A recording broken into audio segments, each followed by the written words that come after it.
Écoutez, de temps en temps, vous savez, on parle beaucoup des perles dans l'émission. En général, ce sont des perles de culture. Et de temps en temps, on tombe assez exceptionnellement, surtout en ce moment, sur des perles d'inculture. Écoutez. Sud Radio Berkov dans tous ses états.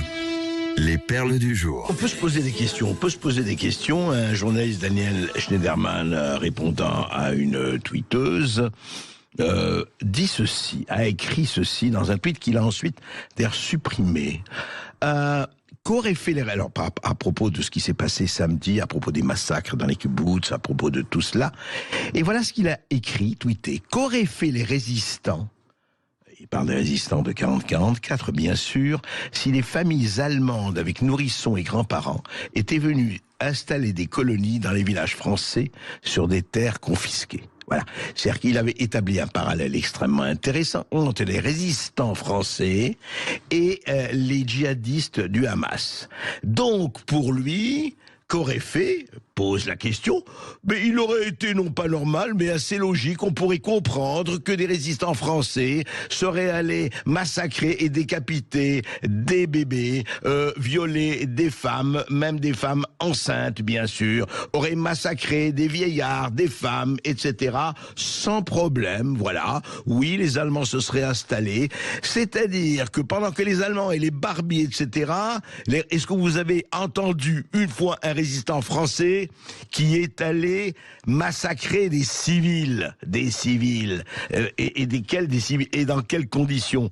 Alors de temps en temps c'est intéressant parce qu'il y a des gens qui, totalement pris par leur idéologie, totalement prisonniers de leurs œillères, sur lesquelles évidemment qu'ils n'abandonnent jamais du matin, midi et soir de l'utérus au cercueil, et les résistants, il faut comprendre les djihadistes du Hamas, puisque vous avez compris les résistants, mais jamais les résistants n'auraient fait ça, et jamais on ne comprendra cette comparaison, il faut le dire, obscène.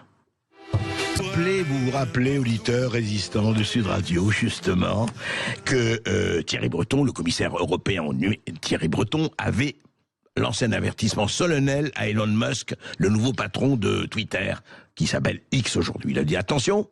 C'était avant le 28 août, attention, terminé. Elon Musk fera ce qu'on lui dit de faire. Les propos qu'on trouve pas bien, les propos soit de haine, soit injurieux, soit attaquant tel ou tel. Non, l'Union européenne, ça marche plus du tout.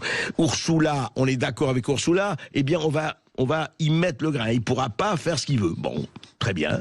Et puis là, avec ce qui se passe avec effectivement à la frontière, Gaza, Israël et compagnie, le Hamas et tout ça, le 10 octobre, c'est-à-dire hier, Thierry Breton a envoyé une lettre à Elon Musk, Dear Mr. Musk, je vais pas vous donner la lettre entière, elle est très longue sa lettre, elle est très longue, il dit voilà ce que dit Thierry Breton. À la suite des attaques terroristes menées par le Hamas contre Israël, nous disposons d'indications selon lesquelles votre plateforme, donc TwitterX, est utilisée pour diffuser des contenus illégaux et de la désinformation dans l'Union européenne.